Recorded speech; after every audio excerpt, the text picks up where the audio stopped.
So good afternoon. Thank you for joining us.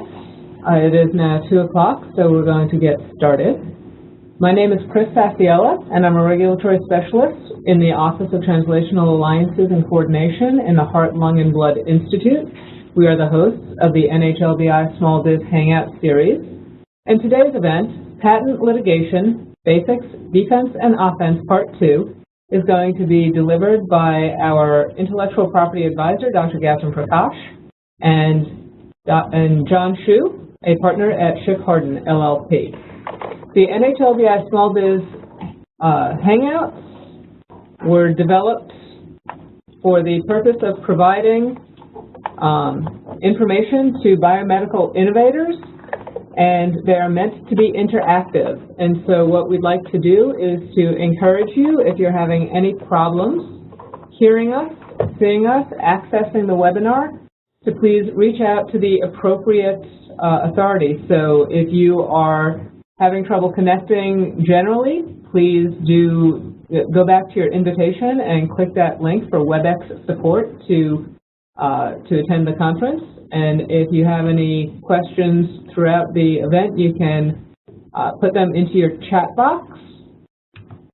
So the chat box you'll see in just a few moments. The NHLBI Small Biz Hangouts, as I mentioned, are designed to help our SBIR and STTR applicants and awardees understand those topic areas that are critical for biomedical innovator success, but which really aren't addressed in graduate school or in medical school. So these include topics such as regulatory considerations in product development, understanding your market space, analyzing your customers and your market share and how to get to that market, and also intellectual property issues such as Gautam and John will be discussing today. As I mentioned, this is a series, and it is something that we deliver on a semi-regular basis. They are archived on the NHLBI YouTube channel and can be accessed at the address listed on this slide. If you have questions throughout the live event, please use the chat window, which appears on the lower right-hand side of your screen as you're looking at the webinar today. And if you would like to receive a copy of today's slides, I'd like you to please provide your email address in the brief feedback form that is going to pop up on your browser after this session concludes. So it may show up as a pop-up screen or it may show up as a new tab. But if you'd like the slides, I'd like to ask you please just, even if you don't answer the questions, although we'd love to get that feedback, do send us your email address or we won't know that you're interested in receiving them. So today's presenters are Dr. Gautam Prakash.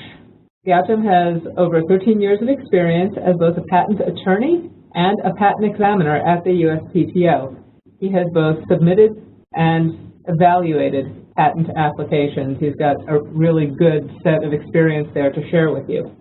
He is currently the Intellectual Property Advisor to the National Heart, Lung, and Blood Institute, where he helps advise our awardees and applicants on intellectual property strategy and questions that arise during their product development work. He received his PhD from the University of Maryland, College Park, and his Juris Doctorate degree from George Washington University. John Shu has over 15 years of experience as both a trial and appellate intellectual property litigation attorney. He is currently a partner in the intellectual property group at Schiff Harden, LLP, and he has some pretty in-depth experience and fun stories that he's going to share with us throughout today's presentation. John also received his PhD from the University of Maryland, College Park, and received his Juris Doctorate from the University of Maryland School of Law. Before I leave you today in the capable hands of these two fine gentlemen, I would like to make you aware of our next NHLBI Small Biz Hangout. We will be taking a break during the month of December for the holiday season, and we'll be back in January. On January 12th, we will be working with some colleagues who will help us understand the ABCs of reimbursement and coverage, otherwise known as how to get paid for your innovation. You can find out more information about this event by signing up for our office's listserv, and the address for that is listed right here, or by checking our webpage on a semi-regular basis. We do hope you'll be able to join us for that, and that registration link will become available in the very near future. So with that information, I'd like to remind you just one more time at the end of today's presentation, if you're interested in the slides, please ask us for it in that feedback information, or go ahead and send us an email to our office email address. And then truly, as my very final slide, I would like to just put up a disclaimer. The NHLBI Small Biz Hangouts are organized and presented by the National Heart, Lung, and Blood Institute, Office of Translational Alliances and Coordination. If you are developing a technology or a product within the NHLBI mission space, which includes cardiovascular, pulmonary, hematologic, or sleep disorders and diseases, please contact us for additional information through our website, and we'll be able to hopefully provide some additional insights for you. If you are developing a biomedical product or technology outside of our mission space, we encourage you to please reach out to a program official in the appropriate institute at the National Institutes of Health for additional assistance. A list of small business contacts can be found on the NIH SBIR page, and the link for that is listed right here. And now I hand the presentation over to Dr. Prakash. Great, thanks, Chris. And I would like to welcome our experts, my friend since graduate school, John Chu, as well as all of you in the audience. And Chris has done a great job in setting up these webinars. This really is her idea, so thank you for doing all of that, Chris. So, just as a reminder, about 2 months ago, part 1 of this series, we covered the basis of patent litigation, in particular issues of patent infringement, validity, the way in which a patent trial typically proceeds, and some of the locations at which patents are litigated. That webinar is archived. It's available through the National Heart, Lung, and Blood Institute website, as Chris mentioned, and I'll also provide the same link at the end of this webinar. Today, in part 2, we're going to spend a little bit more time on one of those locations of patent litigation, which is the United States Patent and Trademark Office, which, due to changes in patent law and procedure, is becoming an increasingly popular venue. We shall also look at expert witnesses, how they're used in patent litigation, and finally we'll switch focus to from being a target of patent lawsuits, which is what you were, which is the premise we had in part 1 of the webinar, to being a patent owner, and you may be instituting lawsuits against those that you believe are infringing your patents. So that's what we're trying to get to do this time. Okay, so I have a disclaimer as well, and this presentation is only for educational purposes, and it's not designed to provide legal advice. As you may have seen from part 1, you've definitely seen part 2, this is a very complicated topic, and you really do need professional help on this. So, not surprisingly, all the views expressed are those of Chris, John, and myself. They are not to be representative of the Heart, Lung, and Blood Institute, the Institute of Health, the Department of Health and Human Services, the U.S. government, or of Shifhard. Okay, so now that that's out of the way, let me just do a little bit of recap for those of you who may have missed part 1, and before we get to the new material. So, what is patent infringement? And that's important because we need to understand that before we get further in, and it is the making, selling, using, offering to sell, or importing into the United States of the patented invention without the permission of the patent owner, right? So if you have the permission of the patent owner, that's not patent infringement, that's probably a license.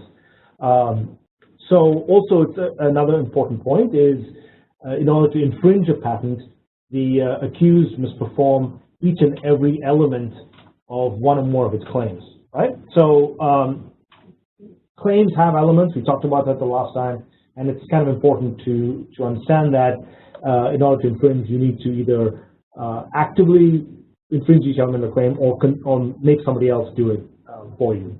So that leads to our key point, which is that you have to compare the accused product or process to what the claims of the patent are. And it's not what the patent says, it's what the claims cover and what each element of the claims cover. So also, last time we talked about how there are trial courts and appeals courts. Is a patent litigation webinar, obviously, and in the trial court category, we have the U.S. District Courts, we have the United States International Trade Commission, and we have the United States Patent and Trademark Office. In the appellate or appeals court category, we have the United States Court of Appeals for the Federal Circuit and the U.S. Supreme Court, both of whom are in Washington, both of which are in Washington, D.C. So in the last webinar, we really talked about all of these things except the Patent and Trademark Office, which we're going to try, which we'll do next. Okay, so I feel like, okay. Right. So the first one is the Patent and Trademark Office, and at the Patent and Trademark Office, you can review issued U.S. patents in two major categories: just in light of the prior art, or for any reason, including the prior art. In the first category, you have something called ex parte reexamination, and another category called inter partes review. And in the second category, which is including prior art and non-prior art reasons, we have post-grant review and covered business method review. We'll spend a little bit of time on ex parte reexamination and more time on inter partes review, because it's really getting to be quite an important way to put patent trials. And for less time on post-grant review and covered business method review, because they are used much less, and I'll show you some numbers to indicate how much less. But briefly, post-grant review is only for patents filed after September 16, 2012, which is one of the effective dates of the America Invents Act, and it must be filed within 9 months of granting a patent, of grant of that patent. And the covered business method review is only for patents used in a very specific area, which is management of financial products or services. It can only be filed if post-grant review is not available, and it's a temporary option that'll go away in about 5 years. Okay, so let's start with ex parte reexamination. This is something that has existed for a while at the United States Patent and Trademark Office, and what it is that somebody is requesting that the United States Patent and Trademark Office re-examine an issued U.S. patent. So that somebody could either be the patent owner or a third-party challenger. And why would a patent owner want to re-examine their own patent? Well, John will go into this a little bit, and we'll discuss later in the webinar why one would want to do that. But it is true that most of the time it's a third-party challenger. And if you recall, this is done for prior art reasons. So when you submit a piece of prior art, whoever the submitter is, the prior art that's previous publications or references must raise a substantial new question of patentability, right? That's important because the patentability has already been decided once by the United States Patent and Trademark Office. So it has to raise a new question, and it has to be substantial, not just some minor new question. This is really not like a trial, which is the reason why I brought it up early, as opposed to later on when we talk about trial options. It's more like a regular patent examination, or what we call patent prosecution. As I said, the requester submits the prior art, and if you're a third party, you have no more involvement in the re-examination process. The patent office communicates only with the patent owner. So this is the cheapest option to try and invalidate one or more claims. Of course, you always have the concern that the patent office may not grant a re-examination request, and you don't, if you're a third party, you have no longer any influence in the proceedings. And what that means is, if the patent owner is making certain statements to the patent office, and you don't like them, you don't have a position, you're not in a position to try and rebut them or argue against them. Okay, so now let's actually get to more sort of the trial, if you want, more trial-like options at the Patent and Trademark Office. So the first one we talked about is inter partes review. Here, the challenger or the petitioner actually submits the relevant information and continues to be involved in the process. So this is a huge change from ex parte re-examination. It is more expensive than ex parte re-examination, but it is much less than federal court litigation. And it is becoming an increasingly favored option for invalidating patents. So as of the end of last month, you have about 3,600 inter-parties review requests that have been filed, and the number per year continues to rise. So for post-grant review and court business method reviews, just as a reminder, so you can bring up non-prior art issues as well. And what are some examples of that? Well, the claim covers non-patentable subject matter, which you can't do in inter-parties review. Scope of the claim is broader than disclosed. These are some examples of non-prior art issues. You can always bring up prior art issues as well. So these are less favored, and as you can see here, some numbers. Only about a tenth CBM or covered business method reviews have been filed since the end of last month, and only about 14 post-grant reviews have ever been filed. Okay, so inter-parties review. A lot of buzz about this new procedure, and here what's happening is someone is requesting the United States Patent and Trademark Office to institute a review of the claims of an issued U.S. patent, and that someone cannot be the patent owner, unlike ex parte re-examination where you can have the owner, the patent owner, or a third-party challenge. If the request is granted, then a trial is undertaken to try and prove that one or more of the claims is unpatentable, again, due to prior art. Remember that you have to bring up prior art in here. This review or trial is conducted by an entity within the United States Patent and Trademark Office called the Patent Trial and Appeal Board. And the way that process works is that the petitioner or the third party chooses which patent claims to challenge. You do not need to challenge all the claims of the patent. The Patent Trial and Appeal Board decides which of the challenge claims to institute a review upon. And it's important to know that unlike a U.S. District Court or federal court litigation, the board reviews the claims using a different standard, and the standard is broader. So the Patent Trial and Appeal Board has a broader standard than the District Court, which generally not favorable to the patent owner, which is the reason possibly why IPRs or inter-party review are becoming more and more popular from third-party challenger perspectives, as opposed to federal circuit or district court litigation. And so once the Patent Trial and Appeal Board decides which claims to institute review on, and these can be and often are less than the number of challenge claims, eventually you'll get a final written description by the board, a written decision by the board, which determines which of those claims are unpatentable. So you have decreasing circles. The petitioner decides what claims to challenge. The board says, okay, thank you for that opinion. These are the ones we're going to institute review on. And then all of those reviewed claims, these are the ones that, if any, are unpatentable. How does the process work? Quickly go through this. You file the petition. 3 months later, the patent owner has an optional preliminary response. Less than 3 months after that, the board decides whether to grant the petition or not. 3 months after that, if the board decides, the patent owner gets to respond. 3 months after that, the petitioner replies to the patent owner's response. A month after that, the patent owner replies to the petitioner's reply, and then you get a final written decision.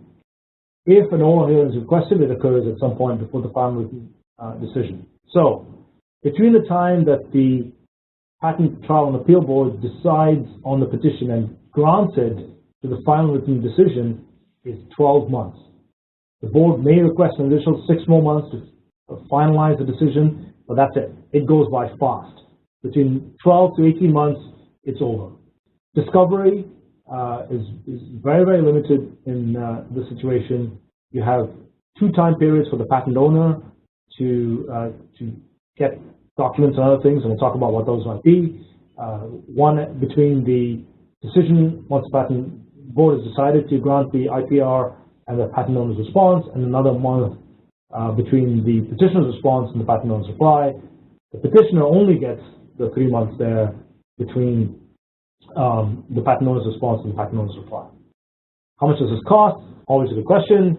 It costs about $25,000, of which $14,000 is refunded to you if the board decides not to grant the inter partes review. Okay, so let's look at some key points. This is, this is really important. I'll reiterate at the end. Drafting a good petition takes time and money. So, why? First, you need to find good prior art references. And they have to be prior art. In other words, they have to be available, they have an earlier date, and they have to be available as references that people can use. This is not a trivial issue. A lot of references that may seem to be available and prior to the invention that's being patented and the claims that are being challenged do not end up being prior art. You need to be able to use these references well. What does that mean? That you need to write good rejections based on those references. That's essentially what you're doing in your petition. You are saying, here's some new references, they're prior art, and you're writing, and the claims that you're challenging should be rejected over those references. So in other words, when you write the petition, you're acting like a patent examiner would in rejecting the claims. You need expert declarations. John will talk a little bit more about what experts do for you. You need to use registered patent attorneys, and I suggest you use attorneys with experience in filing the petitions, which is not necessarily the same as those responding to petitions. In other words, those representing the patent owners. Finding prior art, writing rejections is much, much harder than and different from responding to something that's been given to you.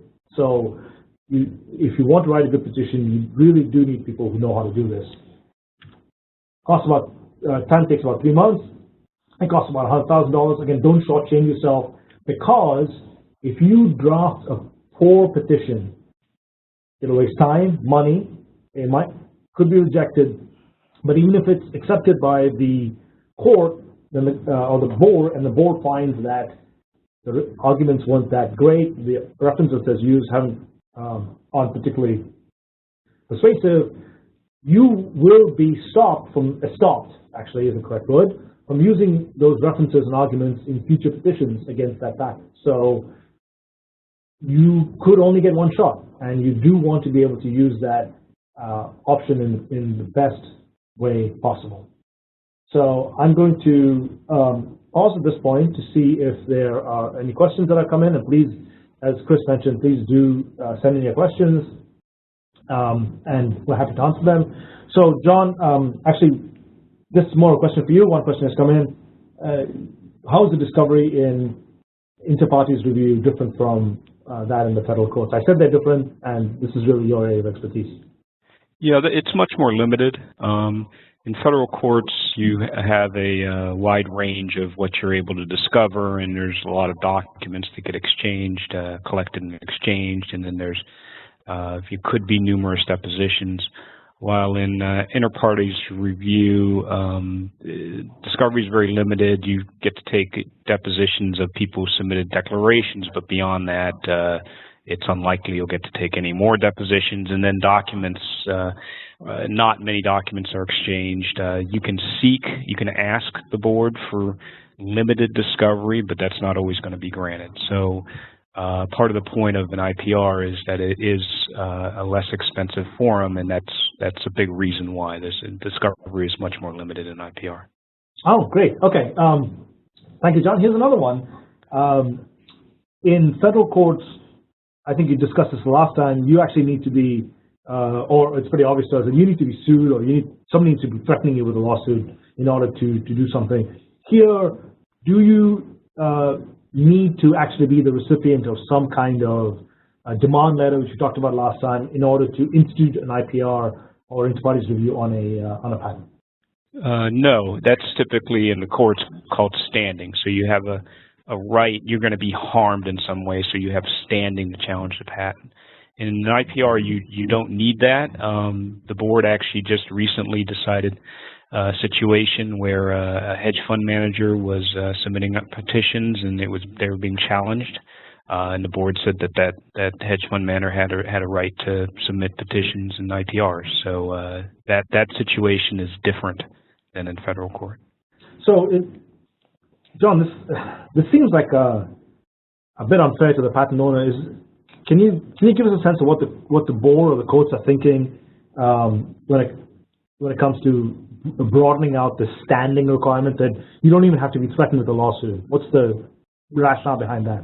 Well, IPR it was instituted as a different form to be able to challenge patents. The idea is that you don't want patents that are invalid to be issued, and it's sort of serving as a first gatekeeper as opposed to the federal court, which you might think of as a second gatekeeper. So the policy there is to be more permissive, and that's what the board has done. Great. So from a public policy perspective, bad patents are bad for the system. So this is great that it's you have an opportunity to dispose of them before they become anti-competitive. Great, John. At this point, I'm going to turn it over to you to talk about expert witnesses. Sure. As Gautam referred to in IPRs, experts submit declarations. No different in federal court, federal litigation, in which experts are involved in the case and submit reports, as I'll discuss. The reason is because due to the technical nature of patents, you need experts in the certain technical field to be able to testify. Now, it's important that the distinction between experts and fact witnesses. A fact witness is a person who testifies as to what they saw, what they heard, what they factually know about something. For example, an inventor can testify to the facts of how he came up with his patent claims, his patentable invention. Now, it's different, and as an expert, experts are not involved with the events that led to the case. They are independent, and they have no specific previous knowledge of the patent or what the events that happened. What they're doing is they're opining on the technical natures of it to give their view as an expert in that area. So they usually testify to aspects that help determine infringement and invalidity. Important to keep in mind that a credible witness, either fact or expert, certainly very important with expert. It's important for a successful outcome because they're there to convince the court that the patentee should prevail if it's a patent expert, or the accused infringer should prevail if it's a defense expert. So as far as what the requirements is to be an expert witness, these are under the federal rules of evidence, and an expert must be qualified by knowledge, skill, experience, training, or education, and they have to be giving opinions that help the fact finder. Could be the judge if it's a bench trial, or jury if it's the jury trial, to understand the evidence that's being presented. And then their testimony has to be based on sufficient facts and data, and the testimony has to be reliable. It has to apply reliable principles or methods, and those principles or methods have to be reliably applied by the expert to come up with the opinions that he's going to give in the case. So as far as during the discovery phase of the lawsuit, in the first seminar we discussed about there's a discovery phase in lawsuits, and then there's a trial phase. During the discovery phase in lawsuits, the expert under the Federal Rules of Civil Procedure must submit an expert report. And that expert report has a number of things that need to be in it: a complete statement of all the opinions that he's going to give, the facts and data considered by the expert informing the opinions, any exhibits that the expert plans to use at trial, and a qualifications section explaining the qualifications of the expert to be able to opine in this area, and that includes the authored scientific publications. In chemical and biochemical lawsuits, the expert is almost always a PhD or an MD, and has prolific references as far as publications. The expert report also has to list the prior cases in which the individual has served as an expert, and has to give how much they're being compensated to be an expert in the case. Once the expert reports have been submitted, so an expert report will be submitted, then the other side's expert will have a chance to respond to it, and there may be a third round where then there's an ability for the expert that submitted the first report to reply. Once the exchanges are done as far as the expert reports, the expert will undergo a deposition by the other side. As far as the next phase, if you're moving to the trial phase of the lawsuit, right before trial, the other side can file a motion to exclude or limit the testimony of the expert. Those are called Daubert motions. And the reasons for trying to exclude an expert or limit the testimony is that the expert's not qualified, or the expert's testimony isn't relevant, or that it's not reliable for some reason. They didn't take into account certain facts, or didn't use reliable methods. Typically, these motions are denied just because trial courts are generally more permissive when it comes to hearing evidence. But if the motion is denied, if it's unsuccessful, then the experts will testify at trial, and they'll testify. They'll give their qualifications, and then based on their qualifications, they'll be admitted as an expert by the court, and then they'll testify about the opinions that they're giving in the case and the reasons for them, and then the other side will be able to cross-examine that expert on his opinions. So, John, can you have multiple experts in a patent trial that testify to different aspects of the trial, like damages, for example, or infringement, or do you generally have one expert that takes care of most of all of these issues? It can depend on the case that you have, but you typically have multiple experts. Very typical would be having a technical expert dealing with the technical aspects of the case, and then of the patent, and then a economic expert dealing with the damages aspect of it. You could have subsets of experts, certain experts that are testifying to certain aspects of the technical nature of the patent, if it's a highly complex patent. So that's not necessarily common, but not not uncommon either. Great, thank you. So as far as at trial, typically the expert's going to testify, if it's the patent owner's expert, that there's infringement. So each and every element of the patent claim, it's important that you have to show each and every element of a claim is met by the infringer's device or method. And then also that the responding to the the accused infringer's expert, that the patent claims are not invalidated by the prior art. On the other hand, the accused infringer expert, the defendant's expert, will typically, testify to non-infringement. They'll say that one element is not met by the patent claim. The accused device does not meet one claim element, and then the prior art renders the patent claims invalid, obvious, or anticipated. And then the patent is invalid. They may testify about false statements or misrepresentations that were made by the patent owner while obtaining the patent. In the first seminar, we discussed that. That's called inequitable conduct. And if there are issues like that in the case, they may testify as to the statements that were made to the patent office. Great, thanks, John. So we'll pause again for a few questions, and a few here. Is there an ideal personality or type of person that makes a good expert? I mean, you said that they have to prepare the report, they undergo deposition, they may be called and cross-examined at trial. So when you look for experts, are there characteristics that you look for that make good experts?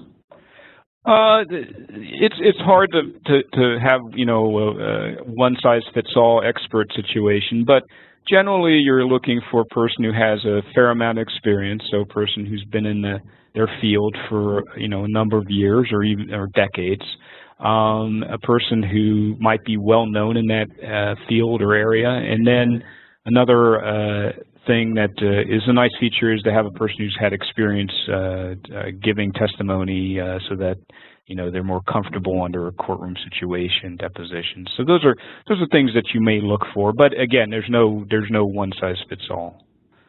And are there professional, I guess what's called professional experts that go from trial to trial? I know you mentioned that in your expert report, you do have to talk about other trials you've been an expert on. Right, and there are ones that have been in trials many times or have been retained as experts to testify in patent cases. So they do. There are individuals out there. When it comes to compensation, it's always the situation I've been in where none of the compensation is tied to the outcome of the litigation. So, the experts certainly can say that they're unbiased and that they're giving their unbiased opinion. But certainly there are ones that due to their experience both in the field and the fact that they testified before that have testified a number of times. And one last question on this round, and please send us more. We have more opportunities to ask our experts questions. So, John, you mentioned your expert could get removed right before trial. I guess it's a two-part question. Could you go out and get a new one at that stage? And even if you could, it seemed to me that this would really hurt my my trial strategy to lose an expert at the very last minute. You'd be correct. It's difficult if you lose an expert at the last minute, and you may have multiple experts, so that you may be able to adjust in that respect. But certainly it can happen. But as I said, these Daubert type motions, these motions to exclude to an expert is not given so often. So I would say the chance of that happens is not high. However, certainly if it does, then your case might be prejudiced by that. Sure. Okay, great. Thank you. Let's do another recap of the way a patent infringement lawsuit process goes, and we're going to switch to a situation where you are now the patent owner. And John, maybe you can go through this with us. Sure. We did this before, but more the perspective of if you're an accused infringer. But if you're a patent owner, you'll send a demand letter or an invitation to take a license.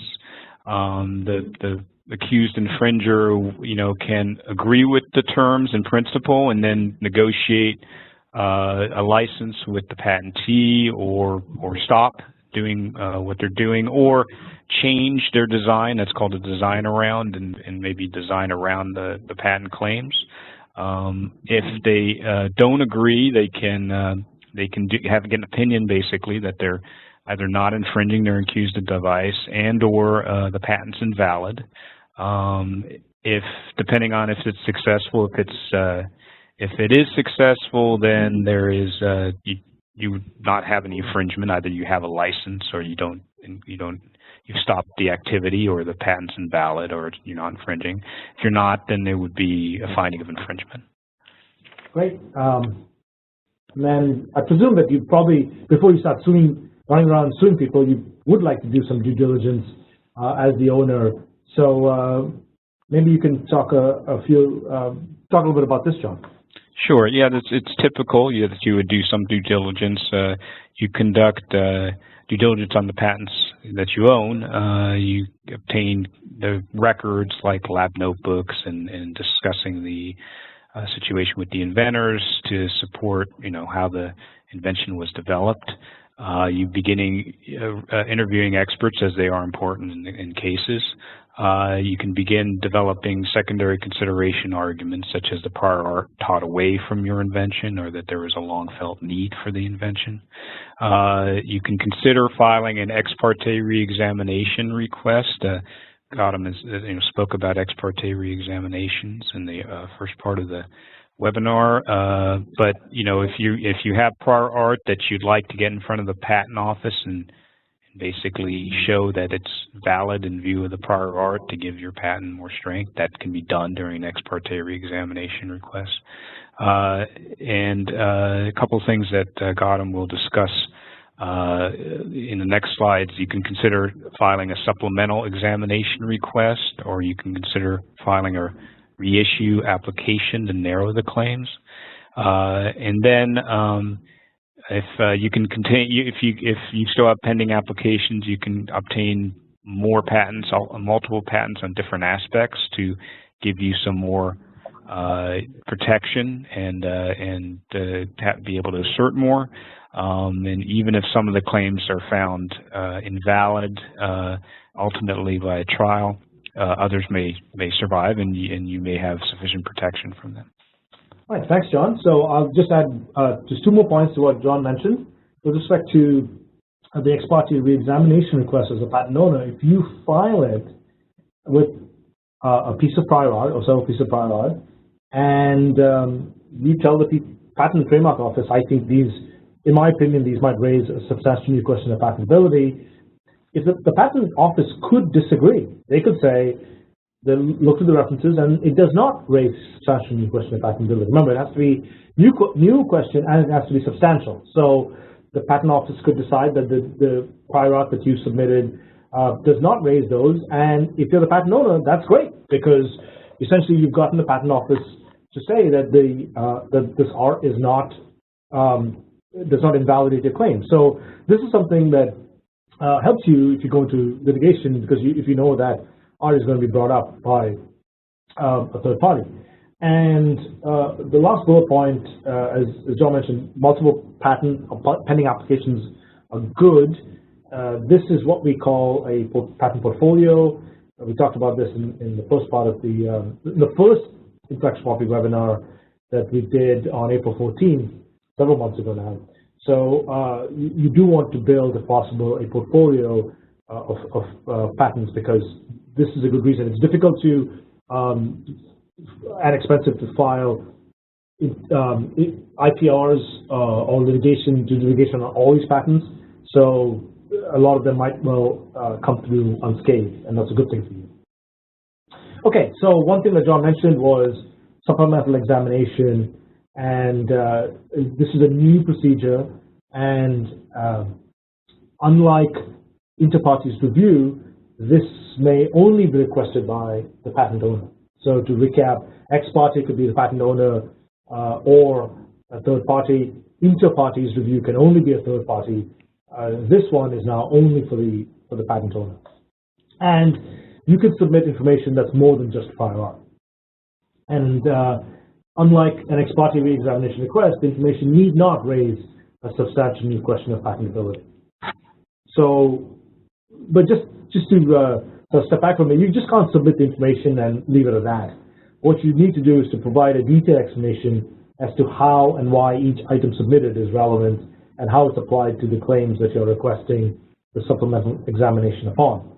So if you read the rules or the procedure, the patent office says you can pose the information as a series of questions. So for example, you can say, does the Smith patent raise a substantial new question of patentability on claim 1, or is this information relevant to this or that kind of claim? So you could ask the question in that fashion. Once again, it is more like regular patent examination or prosecution than a trial. So if the patent office determines that the information raises a substantial question of patentability, not surprisingly, it will order an ex parte re-examination of that patent. If the patent office determines that the information does not raise a substantial question of patentability, then you get a supplemental examination certificate. And the way this works is that you pay for both the supplemental examination and the ex parte re-examination fees at the time of filing the request. And if the patent office that the information that you submitted, in this case has to be prior art, that doesn't raise a substantial question of patentability, you get refunded the ex parte re-examination fee. Why is this important? Why would you want to do this? Well, because it is a mechanism for you to immunize the patent from allegations of inequitable conduct, and John talked about that. So if you believe, or somebody's alleging that you as the patent owner have either not submitted or mischaracterized some of the information that you have submitted to the patent office while obtaining the patent in the first place, you may well want to say, okay, fine, I will go ahead and resubmit to the patent office and have them opine on it. So, and if they say, well, that's fine, it doesn't raise a substantial question of patentability, or it does, and the claims come through ex parte re-examination, well, in that case, you're immunizing the patent from those from that particular patent, those pieces of prior art. So this is a good thing before you go into litigation and spend a lot of time on inequitable conduct. Okay, reissue. Reissue is something that has existed for a long time at the patent office, and once again, it can only be requested by the patent owner, and it can only be requested to correct an error in the patent that makes the patent either partially or completely inoperative or invalid. I'll give you some examples of what these errors are. One pretty common one is that the claims are too broad or too narrow. So let's deal with the too broad issue first. If, as the patent owner, you are aware of some art that renders part of your claim invalid, you may want to go and get your patent reissued with a narrower claim, because this you can do within the patent office. And John will maybe talk about this. You cannot do this in the federal courts. The courts, if a piece of the claim is invalid, the claim is invalid. Is that correct, John? Right. Claims stand on their own, and if part of the claim is invalid, then the claim is invalid. Right. So the court, a federal court now, is not going to take the time to carve out the piece that's invalid and say to the patent owner, okay, the rest of this is fine, go ahead with that.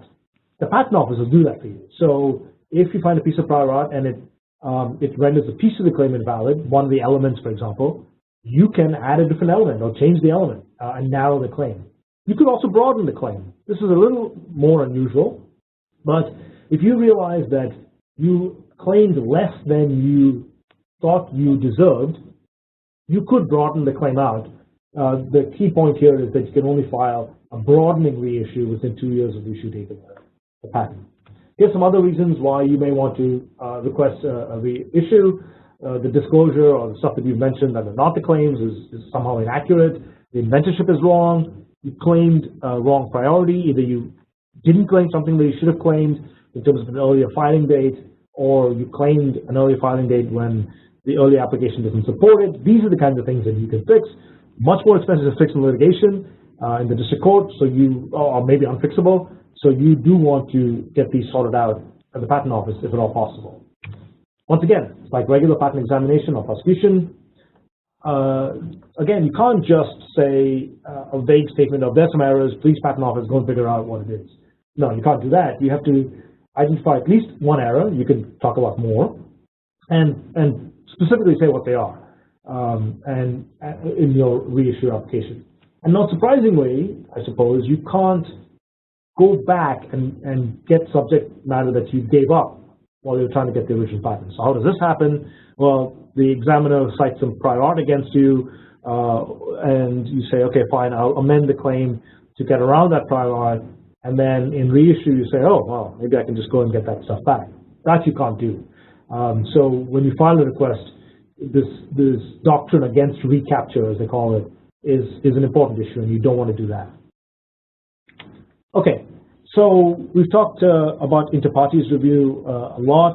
So and that was really on the focus of if you were filing one or interested in filing one against a patent that's out there, either because you think it's blocking you in a field and you think it's a bad patent that's been issued incorrectly, or somebody has sued you and you want to try and take that patent out.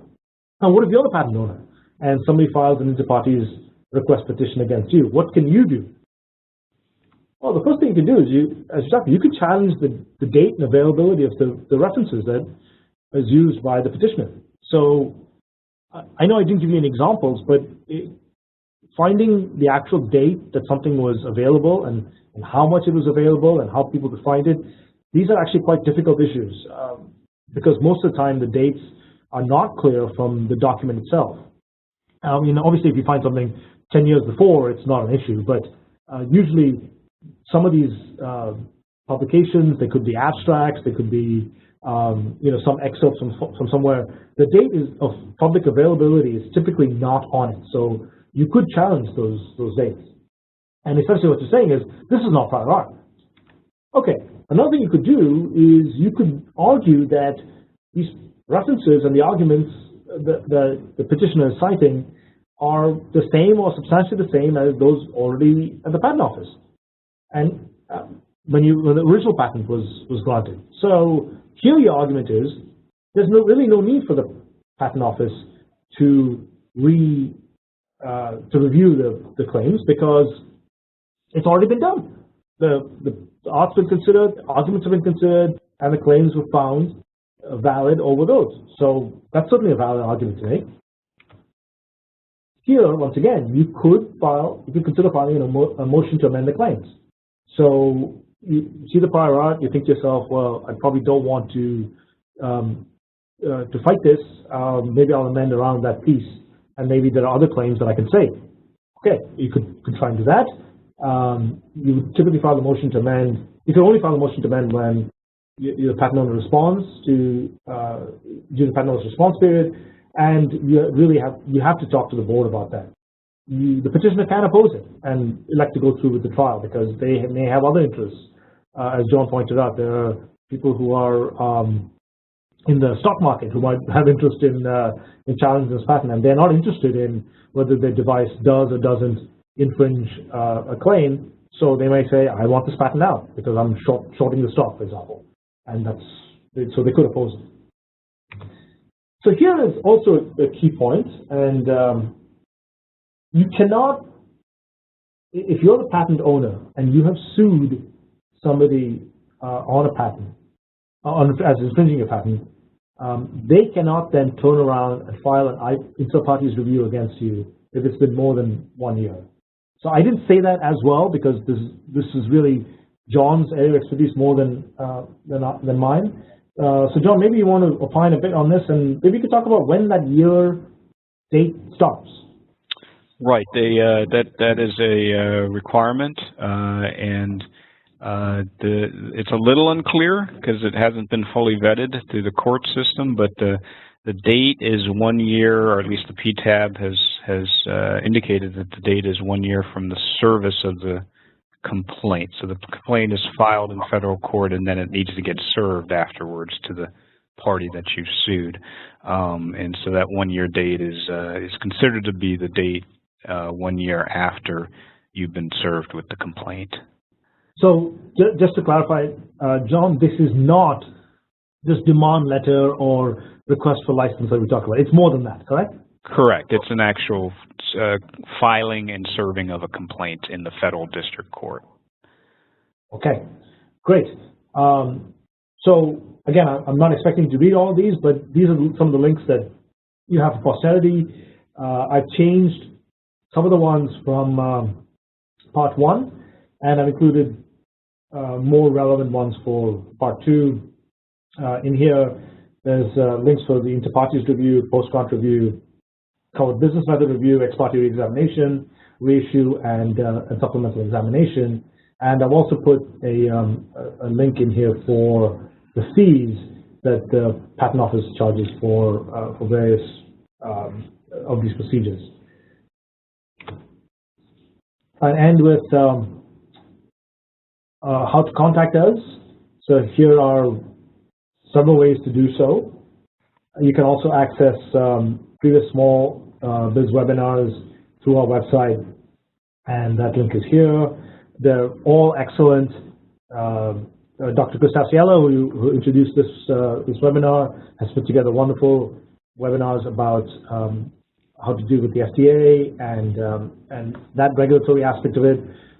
Dr. Gary Robinson, who's our business development expert, has put together also excellent webinars on business development aspects of a small business, and that's what we're in for. So how to think about developing a small business. So I strongly recommend that if you're in a small, actually it could be a large bio or pharma company, or you're thinking of starting one, these are excellent resources I would commend to you. So I would like to end with any questions that have come in, and one of them is why are there so few post-grant reviews? So there isn't really one reason for this. I could think of at least a few. One is that, if you recall, these are only for AIA or American Invents Act patents, and that really only started in September 2012. So there are a limited number of those. So the pool of which you can do a post-grant review are limited. And you only have 9 months to file a post-grant review petition. If you recall, it takes a good bit of time to find prior art and also non-prior art issues to draft the petition. So you really only get one shot. So that's some of the reasons why you haven't seen as many post-grant reviews as you've seen inter-parties reviews. The number of post-grant reviews per year actually is rising and has risen recently, even though there are only 14. Another question is coming about fees. I have the link there, but just to give you a sense of what they are, ex parte re-examinations about 12,000, inter-parties re-examination we talked about 25,000, supplemental examination is about 4,500. These are fees as of today, and these are just the filing fees for the patent office. The actual non-filing fees, the fees you pay your attorney and the searcher to put the petition together and the examination request together, are much higher, obviously. Reissue is about $2,200. John, maybe you can talk a little bit about experts. How is an expert typically get paid, and what would I normally end up paying an expert over the course of a trial? Yeah, it can depend on the experience and background, also how complex the technology is and how many patents and claims you're dealing with. So it's hard to give a hard and fast number, but it through trial certainly could be $50,000, could be $100,000. That's not unheard of. Could be more. If they're testifying to a more limited area, could be more, in the $20,000 range. Economists that do damages, experts, they generally are more expensive, and there's a lot of stuff they have to dig into. So fees could run quite high for some of those type of experts. Great. So if I haven't gotten your question or I missed any, please, you're welcome to send it to us. John and I will try and answer them as best as we can. After the webinar is over, we'd like to reach out to you and have you reach out to us, and any way we can help you, that would be great. It just remains for me to thank my friend and expert, John Chu, for a great two-part webinar, and thank you for his expertise. And John, do you have anything to say? No, I think we've covered it for the most part. A nice treetops level look at these type of issues, and thank you for your expertise and also setting this up. Oh, thanks, John. And John raised a good point. This is just treetops, so please understand, and if you haven't already, this is extremely complicated. You can do a lot of the stuff yourself, but there's a lot you can't do yourself, and I would not recommend you do it yourself because as we've seen in IPRs or inter-parties review, and certainly in federal courts, you have an opportunity, and it may be the only opportunity you have. So you need to put a good foot forward, get your ducks in a row before you say or do things that end up prejudicing you from doing that in the future. So with that, I wish you all a good day, and thank you for your attendance.